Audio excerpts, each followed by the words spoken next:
Well, what have I got? I've been doing this for 37 years. I've done a whole bunch of stuff. And I might say this again, but I'm not a professional astronomer, and I'm not the best amateur astronomer that, like, there's people in the room who have done better astrophotography, more accomplished, all kinds of things like that. But I do know what I've done a good job at, and I think that's been kind of weaving this into my life and my kids and my family and travel and all that kind of thing. And I've just had some amazing experiences, and astronomy has been just such an absolutely, huge part of my life. Just what a gift that's been. What an absolute gift. Um, and I want to build on just kind of lauding the astronomy club here too. And I really want to think about it I'm meditating on this for my life, things I might do in the future, and maybe for all of you.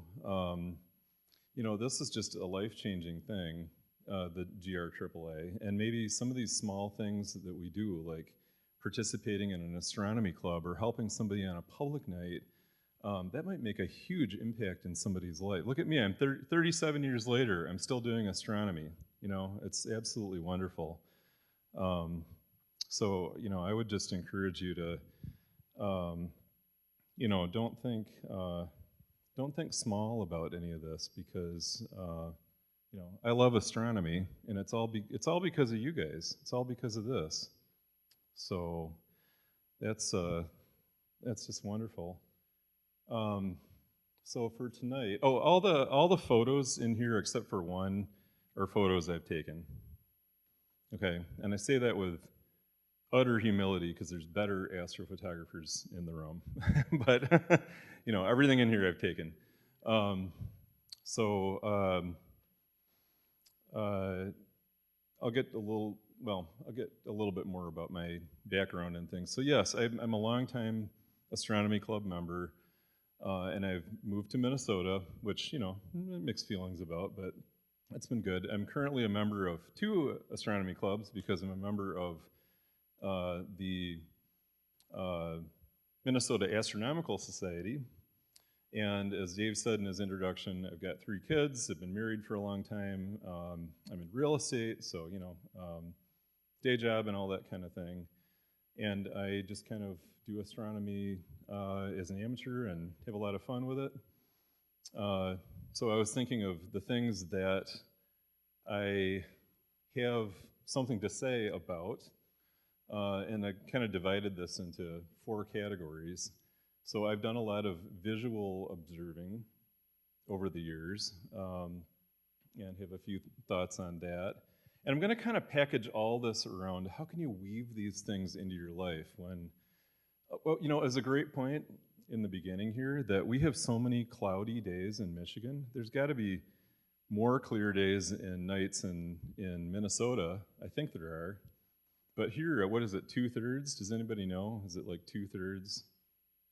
So by the time you take the moon out of the equation, too, unless you're a lunar focused observer, you don't get a lot of opportunities to do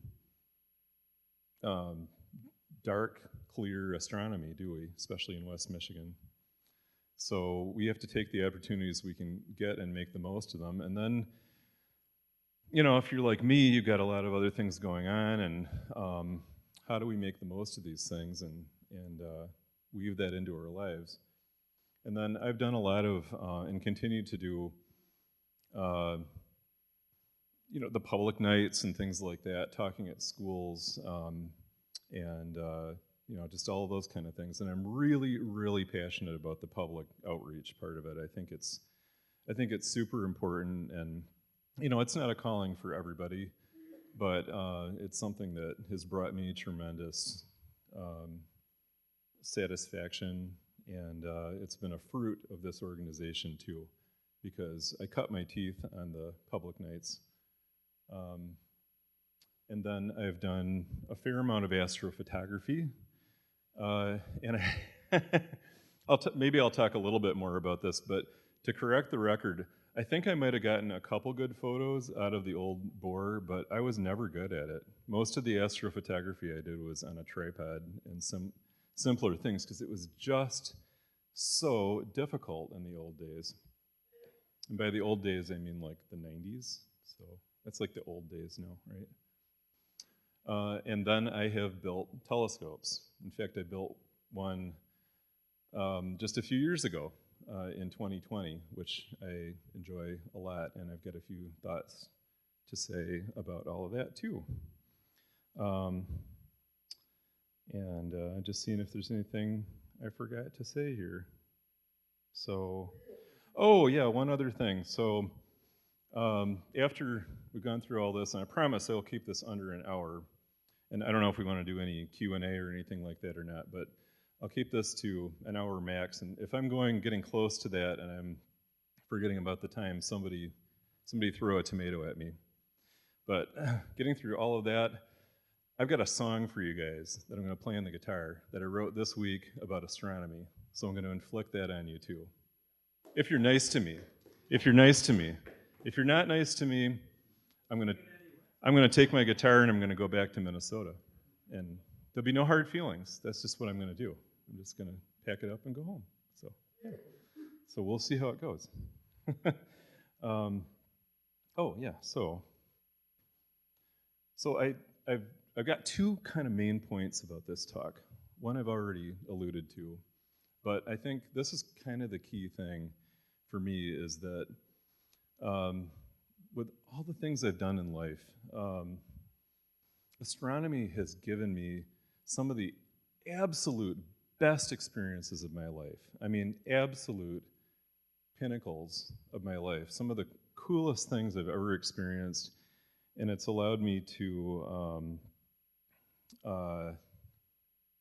meet so many wonderful people. And you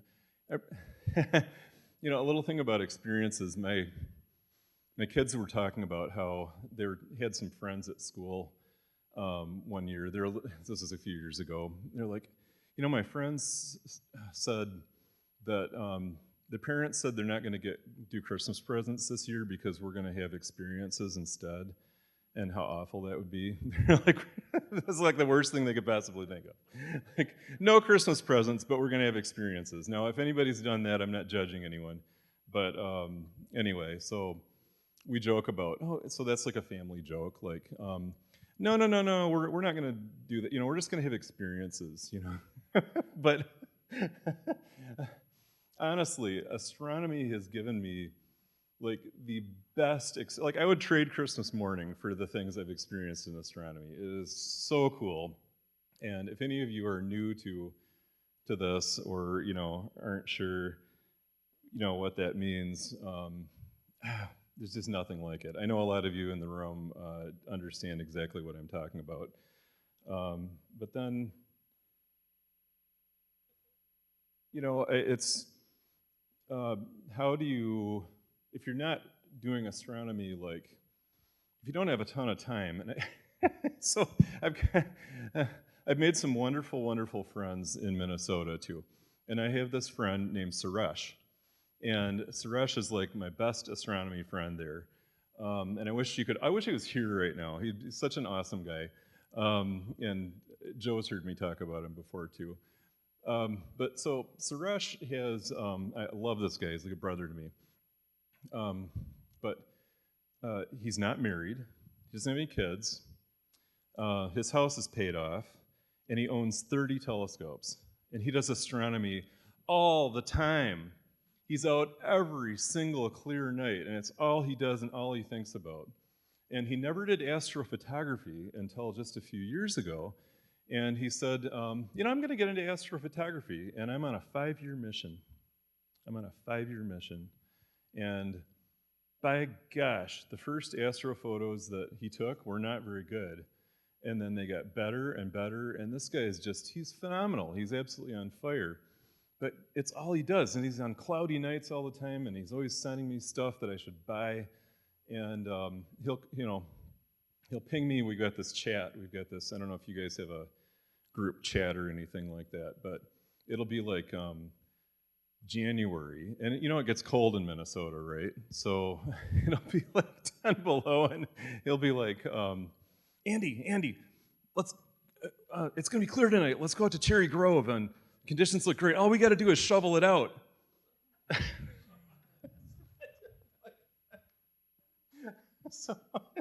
So the first thing that you need to know about me is that I'm really pretty lazy. Like I don't want to go. I don't want to go shovel out an observatory and then do astronomy. So what do you do with it if you don't want to do that? But just a couple of other little thoughts about the weaving it in kind of thing. What I've found is that this gives a lot of things I've done in life that like continuity. Like now, things that experiences I've had have some continuity. Like that was an astronomy thing, and that was an astronomy thing, and that wasn't one, but there's an observatory there, so we went to that, and now that's an astronomy thing, and all this has some more meaning to it too. Like I've never been on a cruise that wasn't astronomy related. And my wife keeps throwing pies at me because she hasn't been on a cruise. We haven't gone on a cruise. It's kind of hard to do when you have 3 kids, It's like, let's go on a cruise. Maybe some people have done it. But I've never done that without it being, I think I've been on, 2 of them or something? And so you're on a cruise, and they got alcohol, they got gambling, they got pools, they got, I don't know, all kinds of stuff, right? But you can do all that stuff too, I don't know. But you've got astronomy, and I just think that's so cool that you've got an elevated experience that you can weave into your travel and family experiences or whatever. So before I talk more about me and all that kind of stuff, I just wanted to ask, I know a lot of you, I don't know some or maybe most of you, and I think that's kind of a good thing because the people who know me really well don't need to know all this stuff because some of you have been there with me on it. But just so I can get a sense of the room, do we have anybody who's a visitor, guest, not a club member, anybody just kind of here for the first time? Yeah, okay, welcome. That's wonderful. And so if you don't mind me asking, are you just getting into astronomy? Have you been into astronomy for a bit? Is it? Yes, all right, one visitor night and got hooked. Okay. Wonderful. And you guys?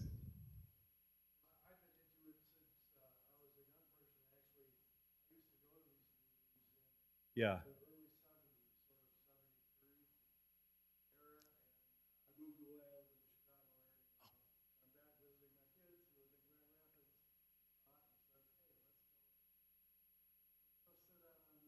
Oh, fantastic. I'm so glad you're here. So just because this might go on YouTube and things like that, you came to the meetings back in the 70s and have moved to Chicago, and now we're back visiting the kids and decided to pop in here. So wonderful. Welcome. That's great. Has anybody in the room been doing astronomy like 5 years or less? Like it's 5 years-ish? Okay. How about 10 years? 10 years-ish, 20 years, 30, 40, 100 years. I'm looking at you, Dave. So, yeah. So I'm not trying to put you on the spot or call you old, but is there anybody who's been doing astronomy longer than Dave DeBrian? I'm just curious. So, Andrew, you would be interested to know that I was an awkward 13-year-old in my backyard in North Muskegon looking up at the stars and wondering. yeah. Well, not to go on a tangent, but I was just thinking how awkward I was when I was. That was really true. I was really awkward, and I think you got me to speak at the planetarium once, and I couldn't even talk. I was just like gone. So That's kind of interesting to hear that too. Okay, well, I just thought that might be fun to kind of get a little bit of a sense of it.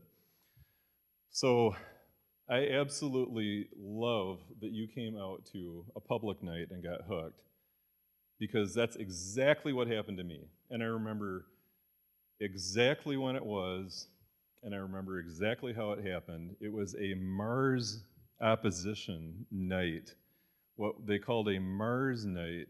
It was 1988. I don't remember the exact date. We could probably figure it out because it was a night that was clear in October or whatever, but maybe October? I think it was October. Was that when it was? Since somebody who remembers everything.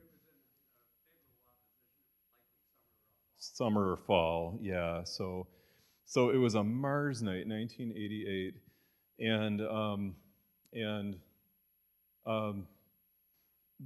where I was in that point in life. So I'm born and raised in Grand Rapids, and my parents we moved across town in 1988. I was born on the north side. Yeah, I'll have these quadrants here, like I'm a north sider, I'm a south sider, whatever, you know. So we were north siders, you know, and my parents decided to move across town to the east side of town, and so I went from elementary school to middle school, and things did not go well in middle school. It was I just did not have a good experience, and long story short, my parents felt like maybe pulling me out of school and trying homeschooling let's just try it for a year or something and see how that goes, and then maybe you can go to high school or whatever. So I homeschooled, and that worked out. It worked out really well, and I really kind of took to it, and I think my parents felt like it was successful. So this might have been in the early stages of that, 1988, because I think we moved in like 87. But here's where I'm going with that, is that we were looking for science-related things, and they got me a telescope for Christmas. I think it was a little Meade refractor of some kind. And so I had this telescope. None of us knew anything about astronomy, and I was just a kid. I remember we were trying to take it out to a park or something, and we couldn't figure out how to see anything through that telescope. It was baffling. You know, my parents didn't know anything about astronomy, and my mom had heard of the GRAAA, or maybe more accurately, the Wien Observatory. So we went out. We went out to the Wien Observatory on the Mars night, and I was absolutely instantly hooked. And I said, I just can't wait to go do this again. So I think we joined the Astronomy Club at that point, that was the genesis of it. So, you know, so you guys, all of you guys who do these public nights, and I do them too, I never know. Like the person that you show Saturn to the first time through a telescope, the kid, you might be hooking that person on astronomy. I think that's so cool. To me, that makes it worth doing, because that's exactly what happened to me. Yeah, what am I? Oh, yeah. So actually, I remember vividly. I remember two people vividly that first night I got hooked on astronomy. One was Gary Ross, because how could you forget him? And for those of you who are new or don't know, Gary is a long time club member, and he's very unique. Okay, he's one of these. You know, you ever met somebody who you meet them and you'll never forget that person? That's him.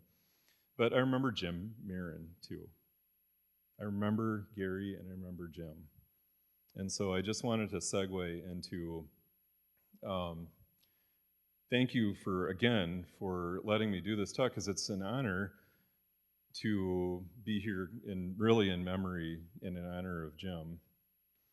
And this goes into a theme I've already brought up that, so speaking of Gary and Jim, Gary told me he said something about Jim that always stuck in my mind, and it was, well, always, but a few years since Jim passed away. Gary said he was the whole package. And I was like, what do you mean by that? He's like, this man was into astronomy and science and theater and the arts and all of this stuff. Like, he was into all this stuff. And he was such a rich person in terms of his interests and passions and loves in life. And then just think, like, just to tell you something else about Jim Marron. Here's a guy who he admires Frank Lloyd Wright houses and architecture. So what does any normal person do? I don't know, buy a book on it or something. Jim builds a house that's in the style of a Frank Lloyd Wright house with his bare hands. It's like he built a Frank Lloyd Wright house. And that's an absolutely incredible person. And it's just another thing I want to meditate on for myself is that what an act of generosity and big-heartedness and community, where he had the foresight to, I don't know if it was foresight or if it was just generosity of spirit or whatever, but he had this land and he allowed the observatory to be built on it for this incredible, $1 a year lease or something like that in perpetuity or whatever. It was absolutely incredible. So can we all just give a round of applause for Jim Marron and his memory? I would like that, because we're really all here. I mean, because of a lot of people. I don't want to reduce the club to one person, but so much of this was about him and the observatory being just an anchor and a wonderful thing for the whole community.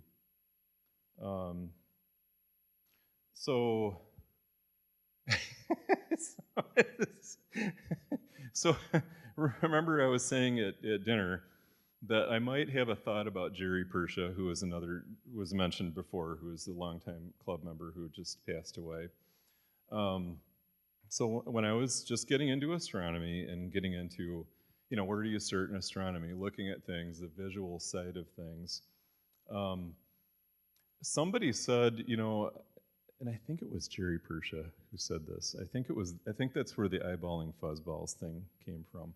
It was meant to be a little bit derogatory to visual astronomy, like, oh, this, just eyeballing fuzzballs,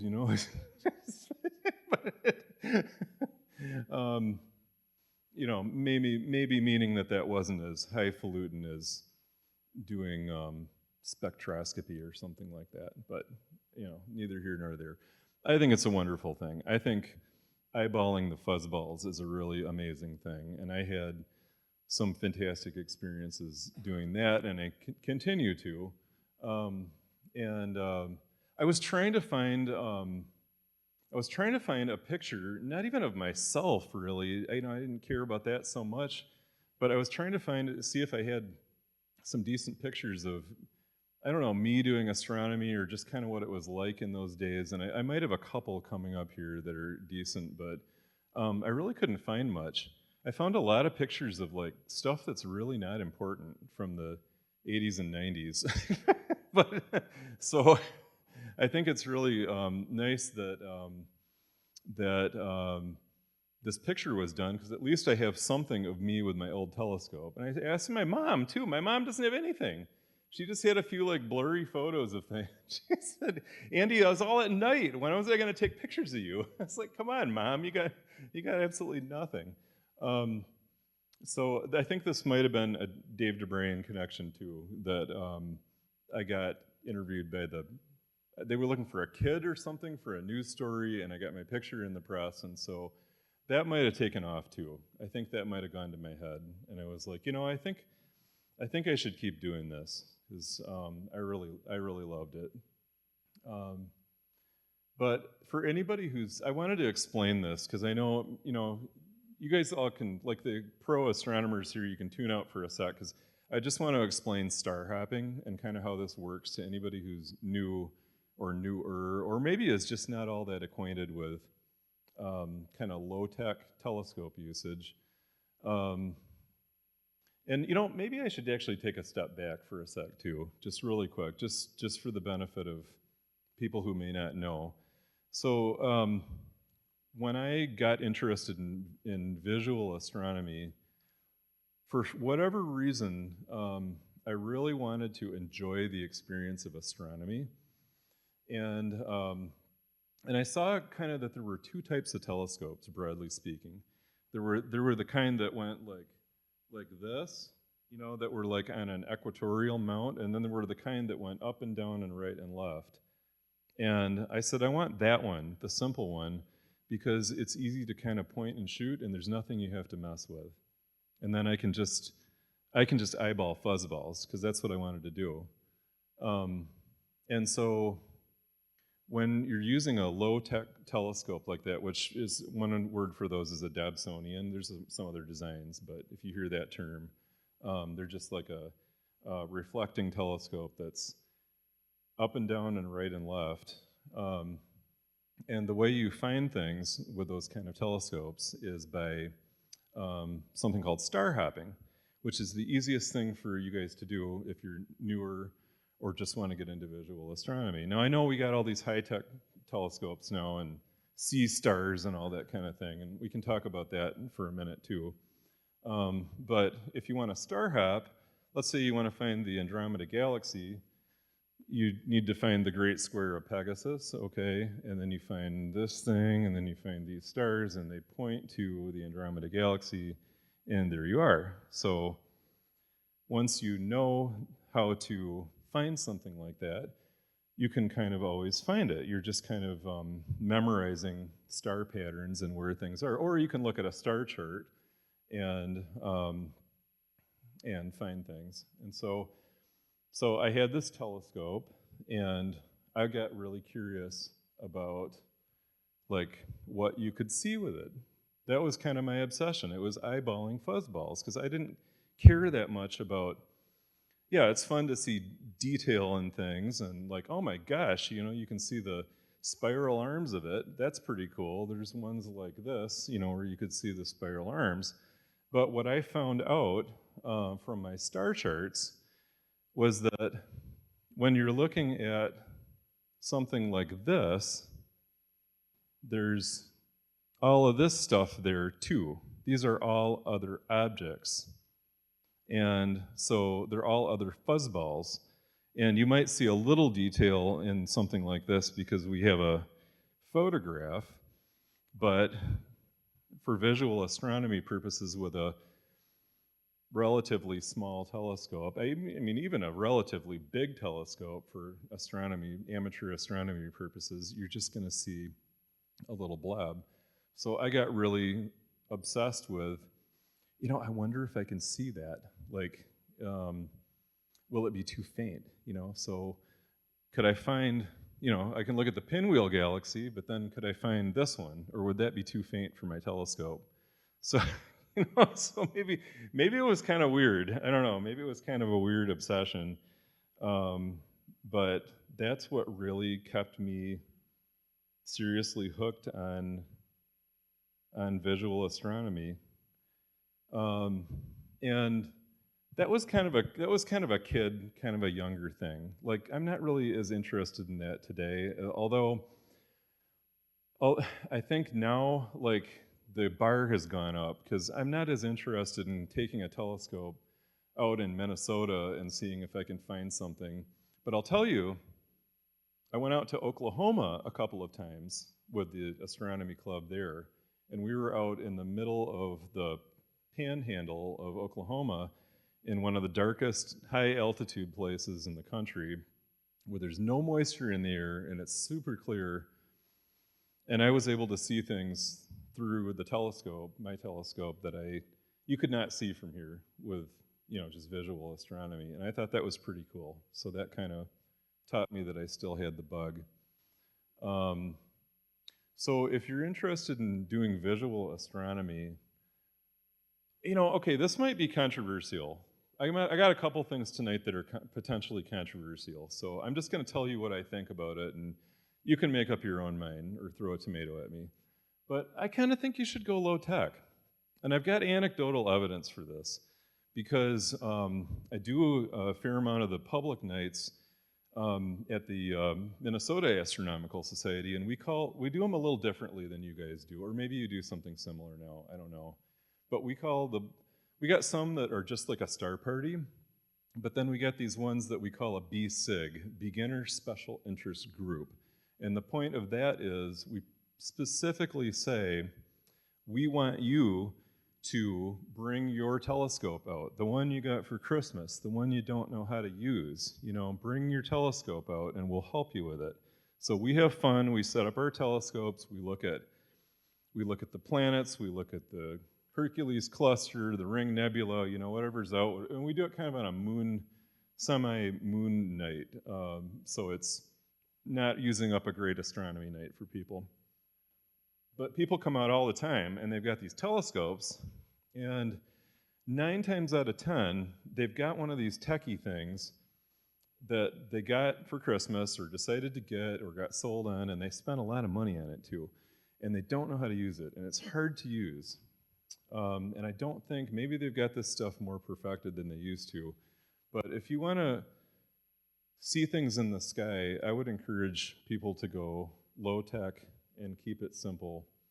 And we'll get to that in a sec. But about the tech equipment stuff, I wish I could get to these people before they bought the telescope, because what I would tell them to do, encourage them to do, is probably get a good, decent set of binoculars and a planisphere, because then they'd be into it, a couple $100 or maybe not even that. And then maybe they'll get the bug, they'll learn their way around the sky, and also they'll start to meet some astronomy people and learn kind of, maybe I would want that high-tech telescope, and maybe that would be a good investment. But I really think people think that they need to buy something fancy, and it often, actually, really, this is a sad part. A lot of those things end up not being used or being underused. So that's actually my kind of last point here. What is the best telescope? The best thing out there? The answer, in my mind, is the one that gets used. Like, you can have, I know people who have too big, it's like, oh, I don't want to use it because it's such a pain. It takes 2 people to set it up. Well, then, okay, then it's sitting there collecting dust, So, the best telescope for anything is one that gets used. Okay, so on to the public night stuff and the public outreach. This is another funny thing. I'm just thinking of all the funny things that people say or that we say to people, like, can I see a black hole? Yes, for sure. Right this way, right this way. It'll be $5. But I was trying to see if I had taken a picture of the Ring Nebula, and I haven't. I have not. At least if I have, I couldn't find it anywhere. So that's the Eskimo Nebula. But when people step up to the telescope at public nights, that's just where this comes from. Is you always have to put things in layman's terms. So it's like, yeah, it's so it'll be right in the middle, or maybe just up top a little bit, and it looks like a blue Cheerio, or how about this one? Like, yeah, do you see the blob kind of at the upper left? Yeah, that's it. Eyeballing fuzzballs again. And again, I was trying to find, I had these epic experiences from the public nights. But you know what I mostly remember from the public nights? Working the parking lot, because Dave put me on parking lot duty. I had to go park cars. And then if I was lucky, I'd make my way up the road to the observatory. No, I'm just giving you a hard time. It was very egalitarian in terms of,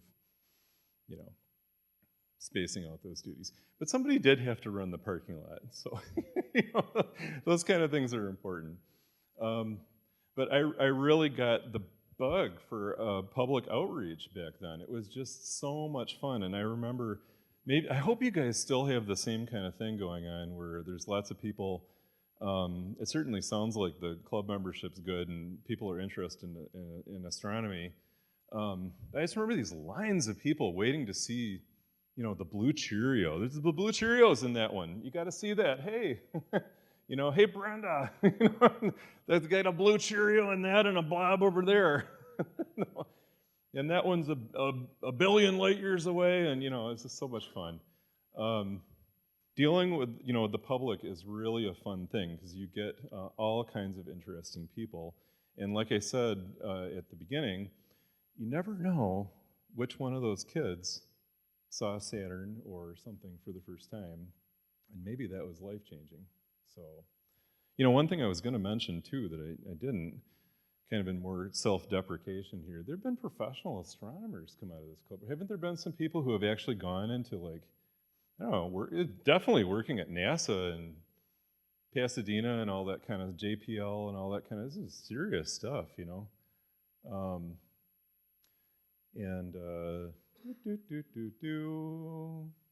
there we go. So I don't have a ton of good photos, but one thing that I seemed to like to do was, I must have gotten some idea that I could do like long exposure photography. And to be fair, it was dark, so I've got a whole bunch of not that I brought one of them, not a whole bunch of these kind of things, but it was just kind of fun to, take it all in. And then I don't have good pictures of me, but I've got Jeff Kozarski helping an old lady up a ladder, the old Bohr reflector. Isn't that sweet? But to me, I put this photo in for a reason, because I just think this is quintessential, this is absolutely quintessential, is like helping an older lady climb that ladder and look through this amazing telescope. And then the other reason I put this in is just because, this is controversial again, but gosh, I miss that thing. That thing was like iconic, and I'm not trying to, say whatever, it had its limitations, but gosh. So for you new folks or anybody who doesn't remember, you would walk up in the dome, and there's this thing in there, this massive piece of metal, steel structure, and it was just, and you'd hit your head on it. Bang my head on that more times than I can count. So this is me doing the beginners special interest group over in Minnesota, and so this is the. I'll talk more about this in the telescope building section, but this is the telescope that I built. And so we've got a number of observing sites, and I'm not going to go all into that in observatories. We've got, I think, like 5 sites and 3 observatories, basically. So the club's kind of spread out in these different locations. But this one, where we do this, is just a field. And this field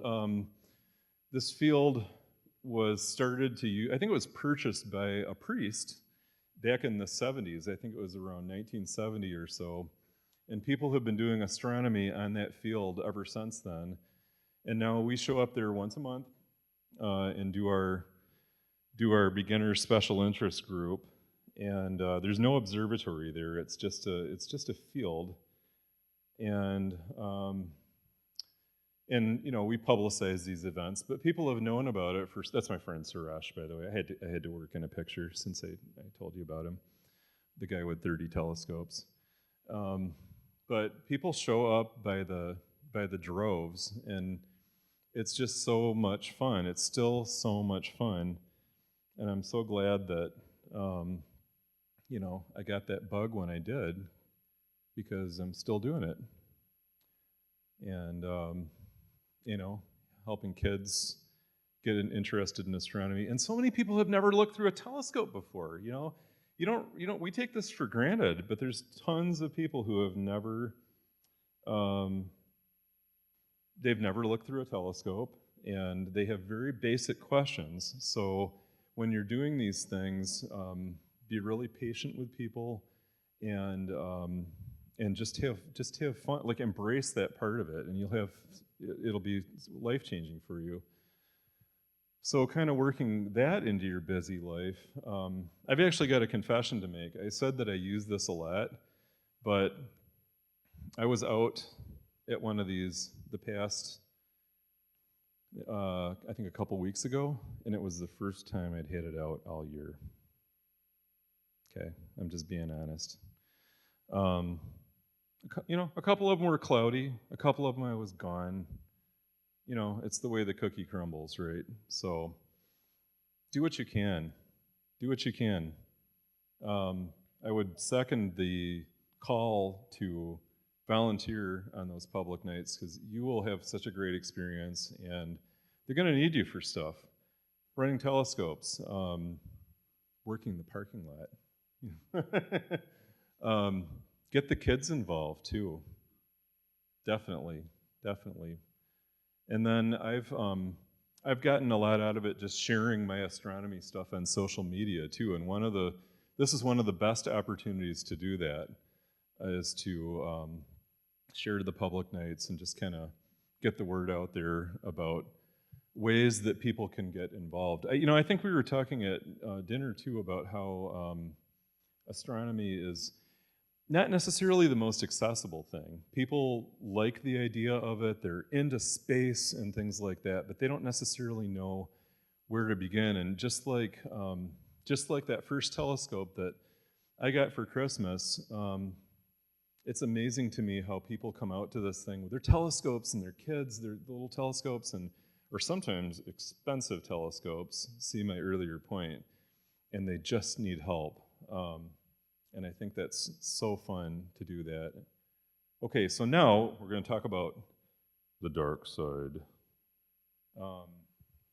And I think some of you know what I'm talking about here, but I'll explain. So there's a joke in amateur astronomy that the visual astronomy people are kind of,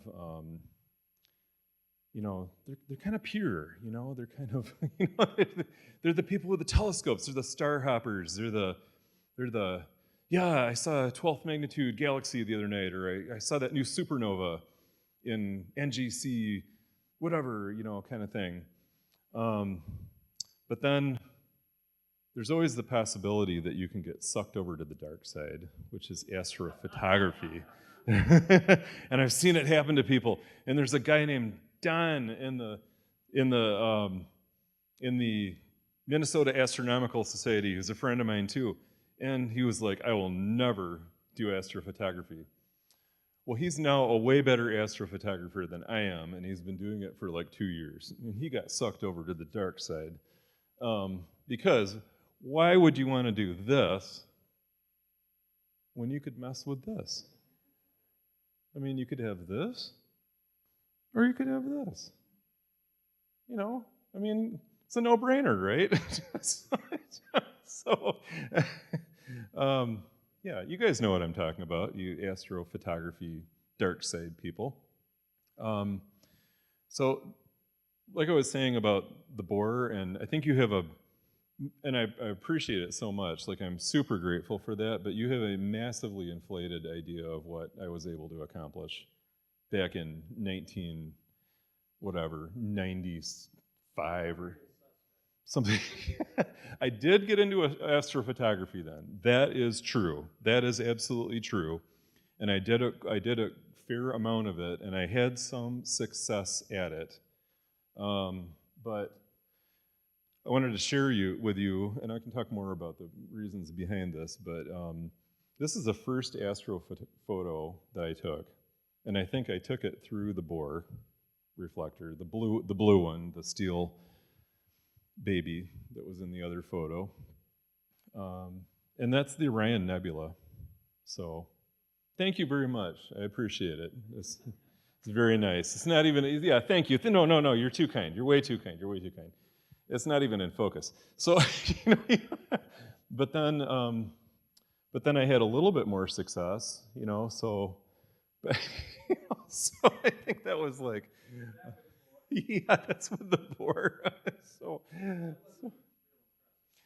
So I want to give you, and now, I'm not pitching this as the best thing ever because there's people in the room who have far better Orion Nebula photos than this. But that's where you can get to with better, well,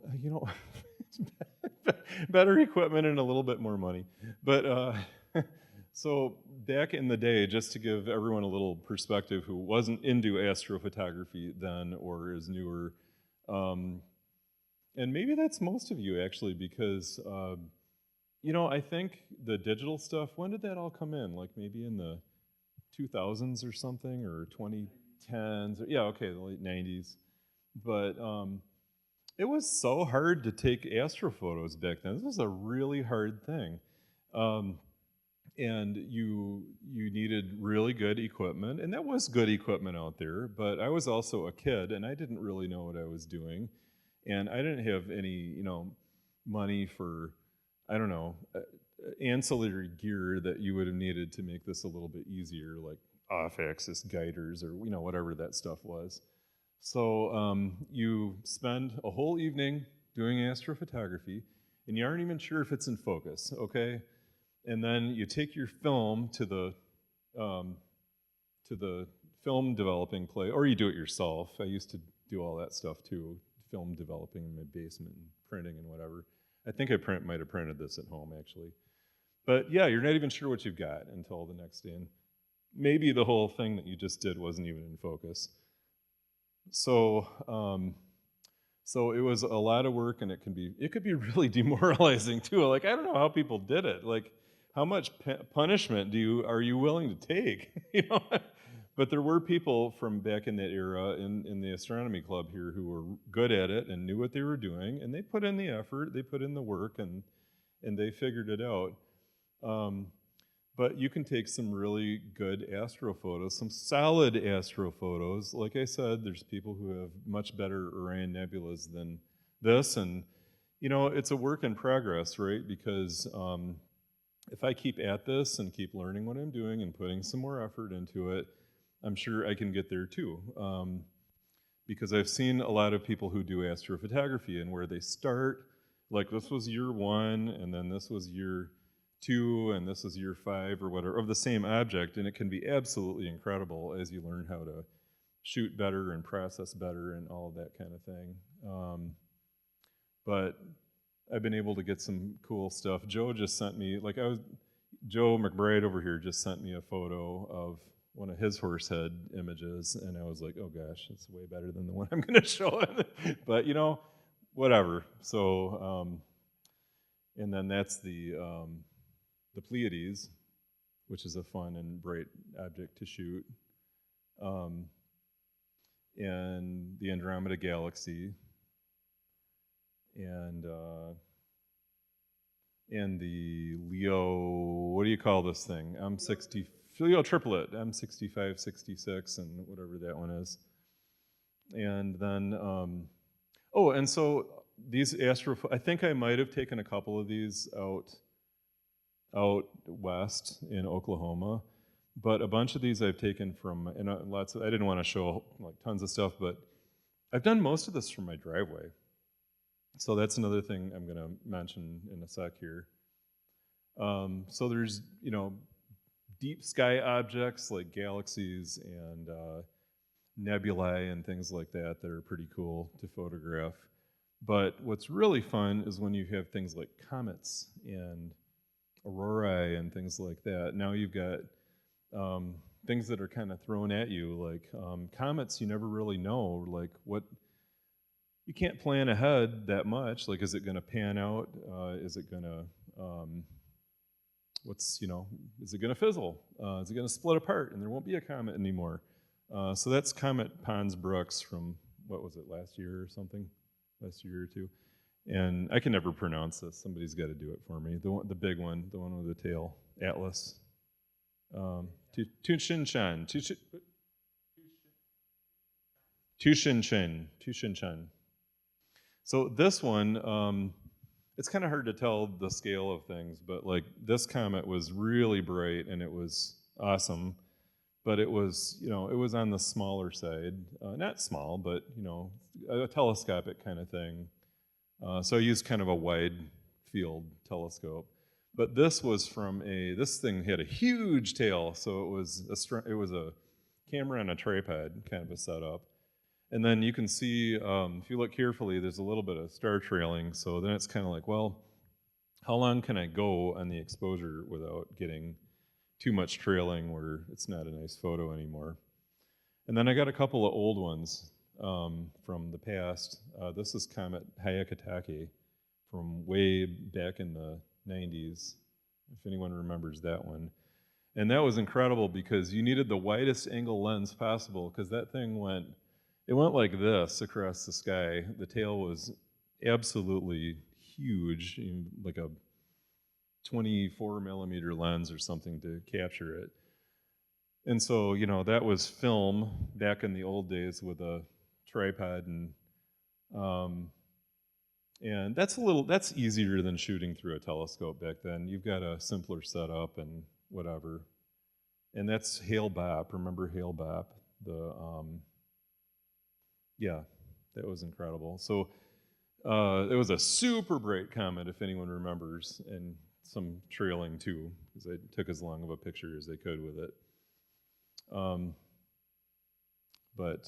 And then some aurora photos. And so, the thing about aurora, this is all from just like last year, when we had this incredible aurorae. I'm going to tell you the best experience I had, and it wasn't the aurora, although that was incredible. Something I'll never forget. Okay, two interesting experiences. So I took the whole family up to, our astronomy club there has another, kind of like a remote northern site. It's called Long Lake Conservation Center. And we knew the aurora was going on because I think it had happened the night before, and it was like, okay, it's go time. I packed the family in the car. I said, we're gonna go. Like, we gotta go. There's gonna be an aurora. It's gonna be phenomenal. Like this is the time, So I convinced everybody. It's a 2.5-hour drive up there. So we hit the road, and you guys probably all have incredible aurora stories from that time too. And I was, so we got up there, and it wasn't dark yet. It was dusk, and a bunch of the MAS guys were there, and so it's dusk, right? And I'm looking up, and I'm like, and it was kind of like this, okay? But it wasn't that bright because it was dusk. But I was like, gosh, there's aurora now. I mean, it's not even dark, and you can see the aurora.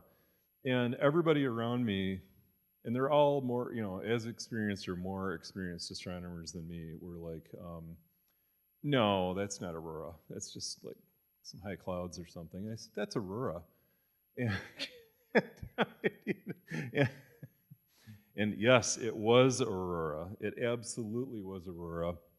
And they all had to tell me I was right, which was super painful. It was so much fun to watch. Oh my gosh. It's egos, But yeah, so what a night that was. And the only thing that's sad about this is that you might not see a better aurora ever, because we're talking auroras down in Florida, right? Auroras. I'm just going to say auroras because aurora is too hard. But, this was an incredible event. And if we get something like this again, it's going to be a few years, right? Because of so how long is that solar cycle? I always forget. 11 years. So you got an 11-year solar cycle where the sun's activity goes up and down and up and down, and so we have periods where there's almost no aurorae, and periods when we have some really strong stuff. Yeah. That was May 10th, 2024, and I put it on there. Yeah. It was mostly cloudy. Okay. Yeah. So we lucked out. Yeah. Yep. So I'm out there looking up, and it's like, it's not even dark yet, and the aurora's out, and people are like, "No, that's not aurora, Andy. Come on." So, but so after that night, I'd shot all this stuff. I come home, I look at Facebook, and all I see on Facebook is aurora. And I'm not talking astronomy people, I'm talking people like John Q. Public, people who don't know anything about astronomy. And what was so cool is that between the time that it was the last, talk about things on a human and an astronomical scale in alignment, by the time, between the time of the last peak when we had good aurorae and now, everybody's got 4K digital cameras on a supercomputer in their pocket. And I got almost as good a shots on I got a whole thing of stuff on my cell phone that's almost as good as the Canon DSLR thing that I had. So everybody got these incredible photos. And back to my public outreach thing, point, I was floored. I was like, this is the best thing that's happened, like everybody, right now, everybody is an astrophotographer. How cool is that? Like, I never in my life would have thought that everybody with a cell phone from the city, they didn't even have to go anywhere. There's like from middle of Minneapolis, and they're astrophotographers, and they're getting good aurora photos. I thought it was really cool. And then, so moving on from aurorae, this is just a star trail photo that I took out in Oklahoma. And I shot half the night. I just left the camera on a tripod to do this. So I've had a few fun things like that too. And then this is a photo of Omega Centauri that I took out there in Oklahoma. Not the best photo ever of Omega Centauri, but what I love about this photo and why I wanted to share it was because, so when I shot this thing, this is Oklahoma. It's not super far south, but obviously a bit further than us. It was only about that high. It was about 5, maybe 7 degrees above the horizon. And because the air is so clear out there, because there's no moisture, this is the problem that we've got in Minnesota and in Michigan, is that even on the very clearest of nights, there is always moisture in the air. And so, you're just never going to get the clear skies that you can get out there. But, I wouldn't worry about it. But if you ever get a chance to go do something like that, or even just observe out there in a really dark, clear, dry place like that, for gosh sakes, please go. It's wonderful. This is what I shoot most of my stuff through. In fact, it's in the car right now because I'm loaning it to this guy over here for a week. And he's going to ship it back to me in one piece, right? Okay, that's the plan. That's the best laid plans, And I don't want to go into too long of a thing on astrophotography because we have other stuff to talk about. But it's small and it's easy to use, relatively speaking. I've got a couple of mounts for it. I got a little bit better mount, which is still not as anything crazy, but what I like about my setup is that I can pick it up, I can move it. It doesn't take tons of time to set up. I don't have to get there at 4 in the afternoon to start setting up my rig and computers and all kinds of stuff. I control everything with an iPad, which some of you are familiar with. So for those of you who are not familiar with how kind of these modern astrophotography systems work, without going into too long of a thing, this is the camera. Doesn't look like a normal camera. It looks like a soup can of some kind. And most of this camera is a cooling thing, so there's a chip, and this keeps it cool to keep the noise low. And then there's a little computer thing that is kind of like the brains of the whole thing. And then there's a guide camera and a scope that you can guide with, which just means that it locks on a star and then it sends information to the computer and it keeps the mount aligned on that star so that you get crisp images and you don't have, things wandering all over the place. So it's kind of an integrated system and it's wireless, so you can shoot everything on an iPad. So unlike the bad old days of film photography, you can get instant gratification and you can see what you're getting, especially for bright objects. And you know if you're in focus, so you can actually have some fun with this thing. And the other incredible thing about these chips now is that they're very sensitive, and you can take you can take amazing photos from incredibly light polluted places.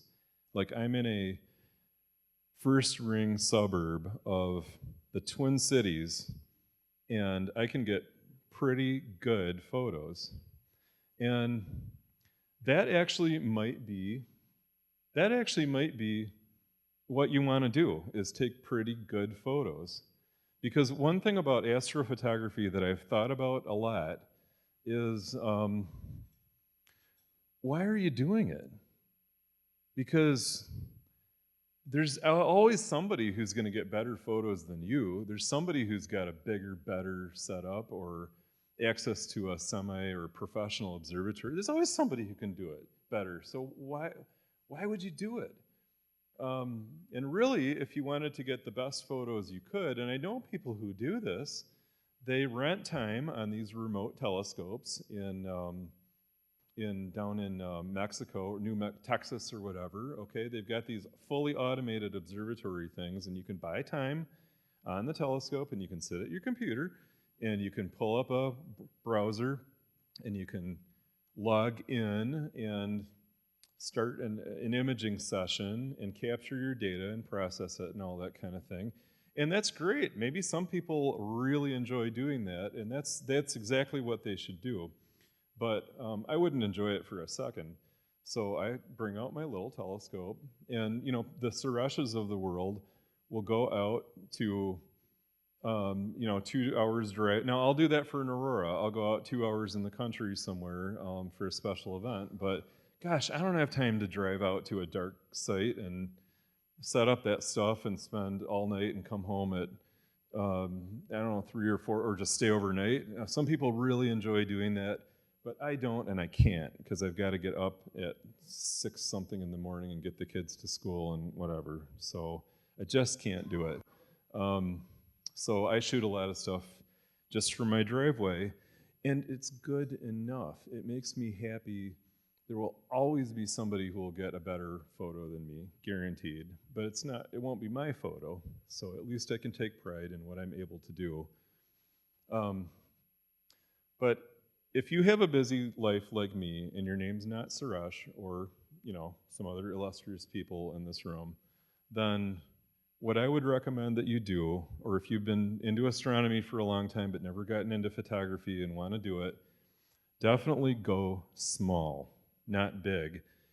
And back to the public night, people bringing their telescopes thing out, the astrophotography equivalent of that is I know people, in fact, there's one person in particular in the MAS who bought $20,000 worth of equipment, fresh, not knowing a thing about it.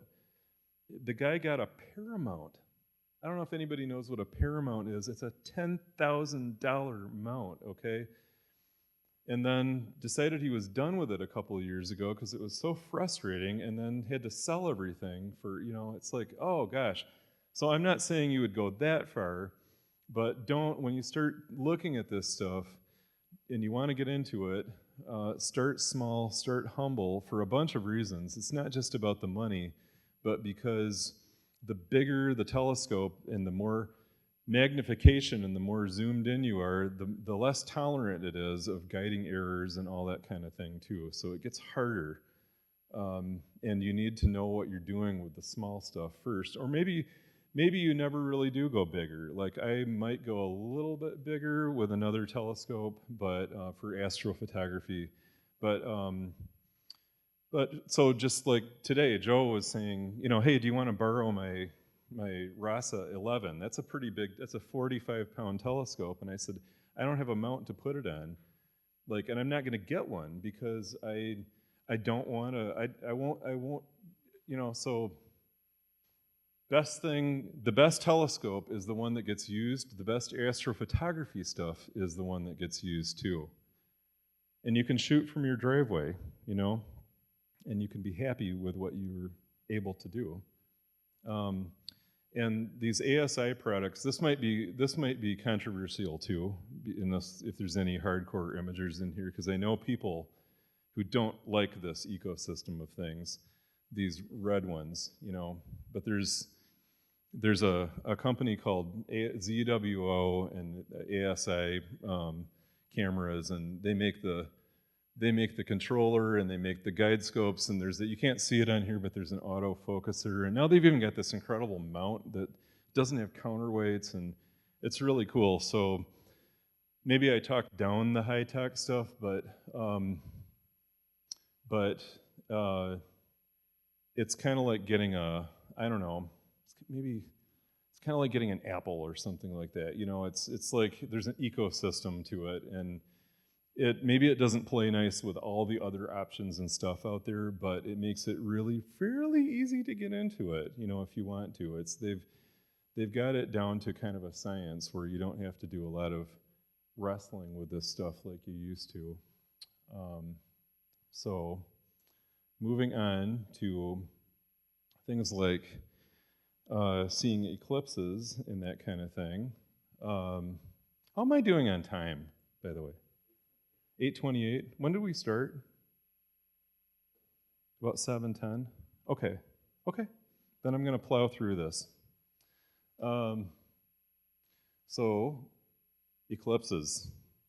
This is an absolutely incredible opportunity if you get to see an eclipse, okay? And the cool thing is a lot of you have seen eclipses now because we just had these two right in a row, right? So back when I first got into astronomy, eclipses, there weren't any that were going to happen. We talked about there's going to be an eclipse in 2017. Can you imagine how far off that is?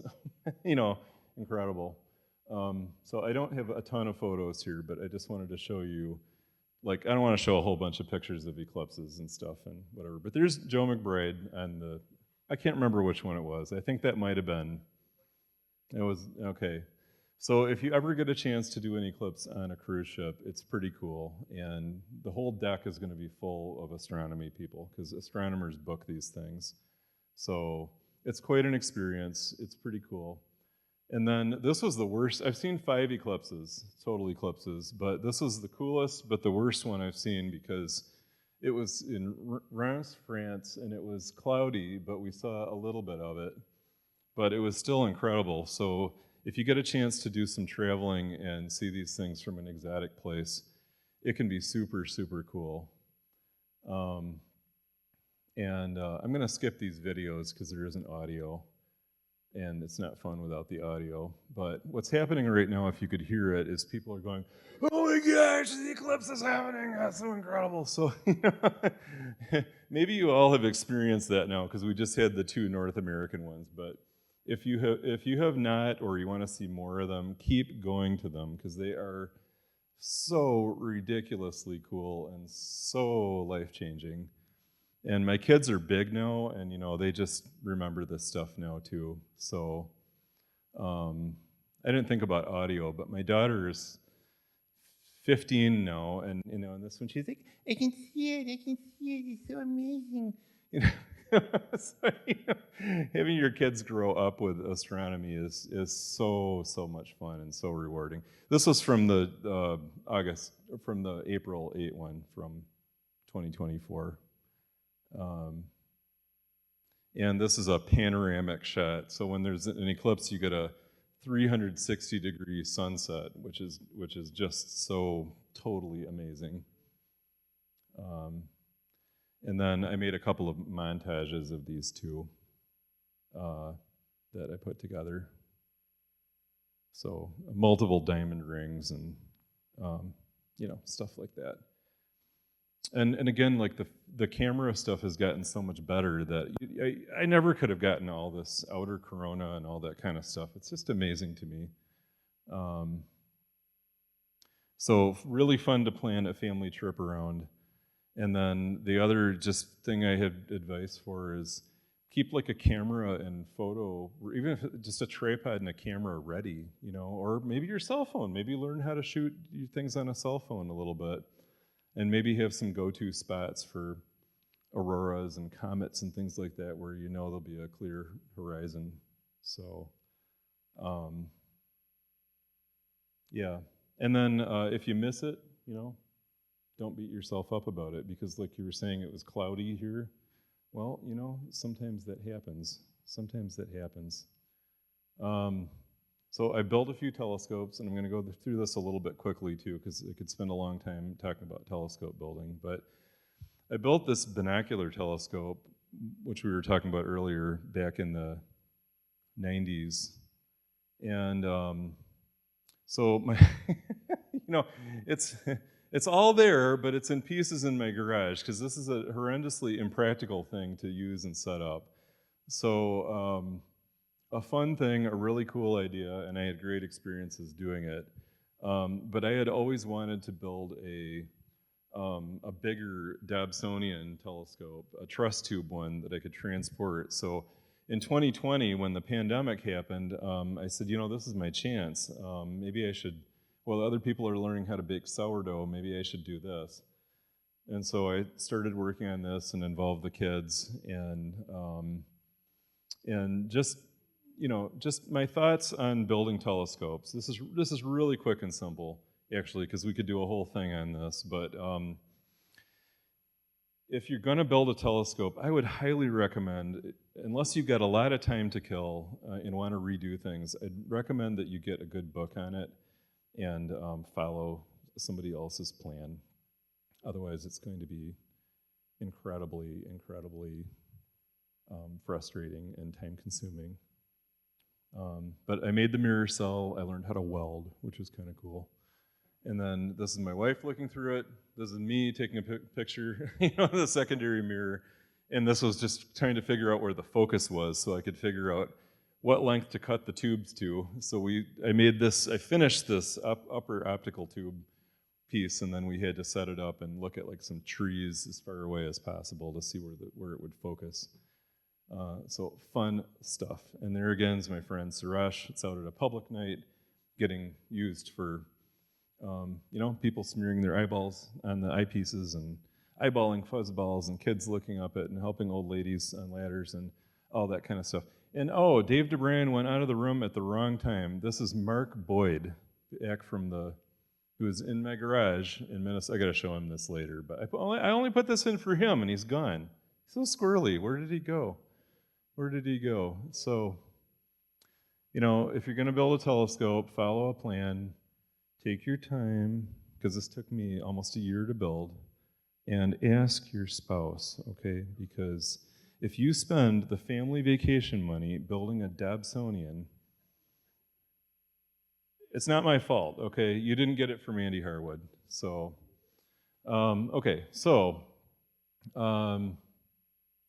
astronomy is so life-enriching. You don't have to be a professional astronomer. You don't have to do all kinds of amazing things. I feel like I've done amazing things, yet all of them are kind of things anybody could do. But I just think that's pretty cool. If you can help enrich other people too, I think that's wonderful. Another thing I've found is that I can be the official astronomer. I found a lot of people think of me as their go-to astronomy guy, and I just think that's so much fun. Not because it strokes my ego, but because I just think it's fun. It's fun to know things about something and enjoy that. And then, if you have kids, or you don't have kids, but you can get the kids involved somehow, I think that's really, really cool too, and a really fun opportunity. And I've had some of the best times of my life bringing the family along to things. And then I have two slightly, maybe they're controversial bonus thoughts. So I'll wrap up with these two things, and if it's not too long, I'll play my little song for you and we're out of here. When you're into astronomy, you're going to encounter a lot of people who come up to you and they want to talk about astrology and UFOs and things like that. And I enjoy this. It used to make me mad. It used to irritate me. Like, oh God, it's astrology again. Darn it. But a lot of people have astrology in their culture. Okay, my wife's from India, and I work in real estate, and some people will not buy a house on an inauspicious day, and they have to consult an astrologer for that. So I've learned to have a different, not that I believe in astrology, but I've learned to have a different perspective on it than maybe I used to. And then, you've got the UFO and the flat earther people. Oh, the UFOs, they're fun. I love to talk to UFO people. I think that's really fun. But flat earther people and moon landing deniers, I have no sympathy whatsoever. I have no sympathy. There's no cultural backup for it. Dude, come on, right? And then I almost didn't throw this in, but I'm going to go for it. When I started getting into astronomy, I was raised Catholic, and I got this idea that these two things were in conflict, and so I went full hard science, and I became kind of an agnostic, and I've really come back now. I'm a very devout Catholic, and I'm not trying to evangelize anyone or anything like that. I'm just sharing my story that both of these things have really enriched my life, and they really go so well together, and there's no conflict between the two. It's actually good theology and good science cannot be in conflict. It's actually impossible. It's impossible. So I would just encourage any of you who maybe come from a faith tradition or none whatsoever, that's fine too, just to keep all of that in perspective too. And if your door is open to thinking about theology, there's an intellectual tradition in theology that's very robust and is very science based too, that I've just really enjoyed. Now that I'm a little older and have a little bit more perspective, I've really enjoyed both of those things. So that's all I've got on that. And that's it for me. Thank you, Andy. If you can stay in front, there might be some questions. If you have a question, a comment, or a request, not for the sake of the people in the room who might be able to hear you, but for the YouTubers who will not hear you. More a comment than anything, I guess. So I'm leading some of the astrophotography classes for this group and stuff. And one of the things that I hear from a lot of people, and yourself included, is people going hard on themselves and hard on their images. You show somebody your Orion, and the second comment out of your mouth after you describe what it is other people have a better shot than that. And it's like, yes, they do. The Hubble telescope exists. The James Webb telescope exists. So for everybody in the room, and you got around to this point as well. Yeah. Please be proud of your images that you take. Yes. And the fact that you have a black and white film shot of the Orion Nebula is amazing. I would be immensely proud of that, even if it's not in focus. So I think it's great to get whatever you can get. I don't think there is a bad astrophoto. Yes. And I just encourage everybody to give it a shot, I guess. That's a fabulous observation. Thank you for that. And maybe I was trying to get at that a little bit, like, be proud of what you've got and what you can do. Shoot from your driveway. You don't have to compete. This isn't a race with everybody to get the best stuff. Yeah.